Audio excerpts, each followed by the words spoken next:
бізде жаратылыстану пәні. Бүгінгі сабағымыз біздің ерекше өткелі отыр. Біз бүгінгі сабағымызды жақсы көңіл күймен бастап, бір-бірімізге сәттілік тілей отырып, сабағымызды бастаймыз. Мынау менің жүрегім, бәрі осыдан басталған. Мынау менің басым, бәрі осы атқарған. Мынау менің оң қолым, мынау менің сол қолым, бәрі осы атқарған.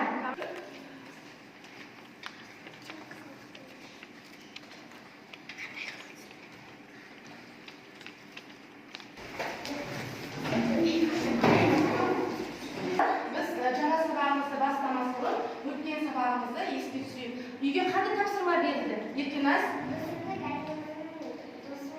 Тамаша, өсімдік әлемінің досы мен дұшпаны. Ал енді балалар, мен бүгінгі үй тапсырмасын сендермен иә жоқ әдісі арқылы сұрағым келіп отыр. Сендердің алдыларыңда таяқша берілген иә жоқ деген сөз жапсырылған. Мен сендерге сұрақ қоямын, сол сұраққа иә немесе жоқ деп жауап беріп отырасыңдар. Жүгір тобы сендерге сұрақ. Өсімдік тірі ағза емес. Тамаша, жарайсыңдар. Лотос тобы, өсімдікке жылу қажет емес. Тамаша. Қызғалдақ тобы, адамдардың табиғатсыз күні жоқ. Тамаша, жарайсыңдар. Ал енді балалар сендерге сұрақ осы жерде. Өсімдіктерсіз жер бетін елестету мүмкін бе? Еврат? Жоқ, әрине жоқ. Ал енді балалар, біз осы өсімдіктердің азаймауы үшін не істеуіміз керек? Айтып өтейікші, Аңсар? Қамқор болуымыз керек, жалғас қорғау керек, Аружан. Тамаша, балалар, олай болса, бүгінгі біздің сабағымыздың оқу мақсаты сирек кездесетін және жойылу қаупі бар өсімдіктерді сақтаудағы қызыл кітаптың рөлі екен. Ал енді балалар сендерге сұрақ. Сирек кездесетін өсімдіктерді білесіңдер. Әдемі, лотос, наргиза, кәдімгі емен, дамир, үнжугүл, кәусар, мүкжидер. Тамаша. Ал енді балалар, осы жерде осы өсімдіктердің неге сирек кездеседі? Ал сол туралы кішкене ғана мағлұмат айтып өтейікші. Ал жалғас. Мүкжидек ол мұның екі түрі бар. Біреуі батпақты жерде өседі, ал біреуі кәдімгі жерде өседі. Оның жайылу қаупі батпақтың құрауы. Жүздеген түрі бар. Тамаша, жарайсың. Тағы да Бағдат. Үнжугүл далада, орманда өседі. Жойылу қаупі гүлді жаппай жинау, таптау. Тамаша, жарайсың. Айқын. Кәдімгі емен ол дала өсімдігі, ол кең байтақ жерде өседі. Онымен қабығына дәрі-дәрмек көбінесе қайрақтар жасайды. Оның жойылып бара жатқан себебі оның діні. Тамаша. Ал енді балалар, біз көптеген сұрақтарға жауап бердік қой. Қане енді өз-өзімізді бір бағалап жіберейікші. От шашу арқылы. Тамаша.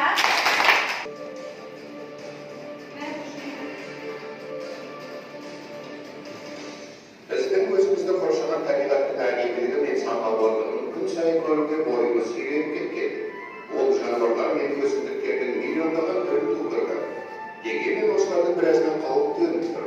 Олардың жерден жоғалып кетуі әбден мүмкін. Мұндай үрдіс бұрын да болған. Соңғы 500 жылда біз өсімдіктер мен жануарлар әлеміндегі 848 жылы табиғатты және табиғи ресурстарды қорғау халықаралық одағы құрылған кезде пайда болды. Бүгінде қызыл кітапты осы ұйым шығарады. Неге оны қызыл деп атайды? Балалар, бізде қазір топтық жұмыс. Мен 3 топқа 3 тапсырма бердім. Үнжугүл тобы сендерге сирек кездесетін өсімдіктерді топтастырасыңдар. Лотос тобы сендер өсімдіктерді қорғау ережесін құрастырасыңдар. Және қызғалдақ тобы вензиограмма. Сирек кездесетін өсімдіктерді бір топқа, жиі кездесетін өсімдіктерді бір топқа топтастырасыңдар. Ал қанекей топтастайық.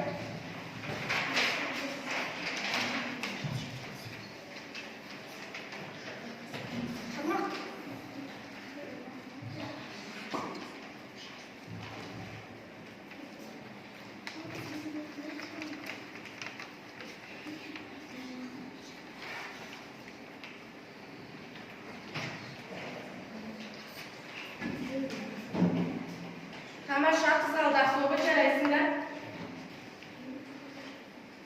Тамаша, үнжугүл тобы. Ал енді осы жерде біз Bir топтың жұмысын ортаға шығарып бағалап жіберейікші. Келіңдер, үнжігіл тобы баспармақ арқылы бағалап жіберейікші, қанеки. Үнжігіл тобының жұмысын баспармақ арқылы бағалап жіберейік. Тамаша. Айта қойыңдар, сирек кездесетін өсімдіктерге нелер жатады екен, Айару? Көктем жанар гүлі, мүкжидек, емен ағашы, үнжім гүлі жатады. Тамаша, жарайсыңдар. Біз бері қараймыз. Қызғалдақ тобының жұмысына назар салайықшы. Ал оқиғыш Кәусар, сирек кездесетін өсімдікке нелер жатады екен? Лотос, қызғалдақ, үнжігіл, кәдімгі емен мүкжидек. Тамаша, жиі кездесетінге не жатады екен, Бағдат? Роза гүлі, қарағай ағашы, раушан гүлі, Және сарғал. сарғалдақ. Тамаша. Ал енді балалар, екі топ, мына қызғалдақ тобын бағалап жіберейікші баспармақпен. Қанеки? Тамаша, жарайсыңдар, рахмет.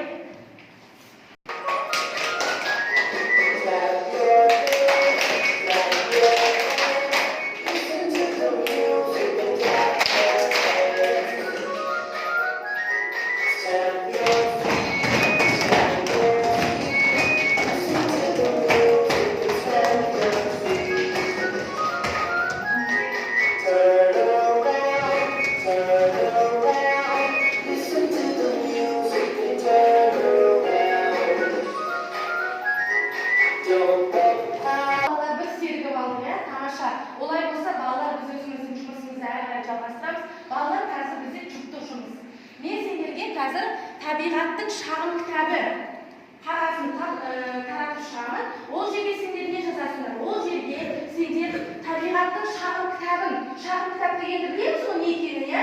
Мысалға, қызғалдақ былай шағын жасапты. Мен қызғалдақ гүлмін. Адамдар мені әдемілік үшін жұлып алады, бірақ жұлып алғанымен қоймай, мені таптап кетеді деп шағын жасаған екен. Міне сендер де тура солай табиғаттың шағын кітабын жасап шығасыңдар. Жұптасамыз, балалар. Жұптасамыз.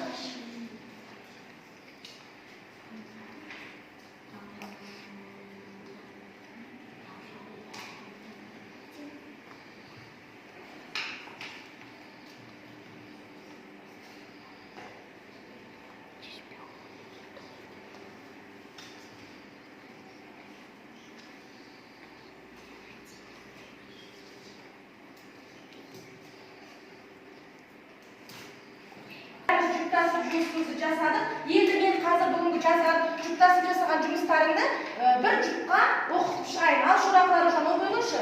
Мен қызғалдақ гүлімін, мені де адамдар сәнім үшін жұлып тастайды, таптап тастайды. Мен көктемде жинайды. Тамаша, жақсы, ерген аз оқиғыншы. Мен әдемі гүлімін, мен таулы орнақты жерлерде өсемін. Адамдар дәрі жасау үшін мені көктемде жинайды. Адамдар әдемілігім үшін жұлып тастайды. Бұл маған жасалмаған әдепсіздік деп есептеймін. Тамаша, ал енді балалар, біз жұптасып жақсы жұмыс жасадық. Енді өз-өзімізді бағалап жіберейікші. Мадақтау арқылы оң иығымызды қарайықшы, қанеки?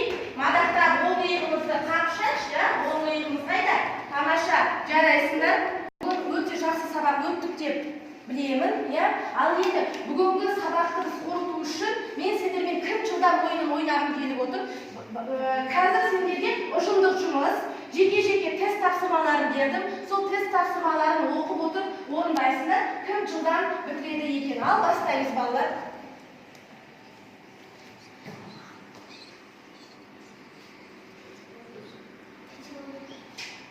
Ал балалар, біздің бүгінгі сабағымызды кері байланыспен сендерден алуымыз керек. Бәрін бері қараймыз. Қарасаңдар, 5 түс белгіге білмеймін, білемін, түсінемін және қолданамын, басқаға үйрете аламын. Бұл бағалауды сендер білесіңдер, біз бұны күнделікті қолданып жүрміз. Ал енді бүгінгі сабақты кім қандай деңгейде түсінді? Алдыларындағы смайлик арқылы көтеріп маған түсінген-түсінбегендеріңді көрсете қойыңдар.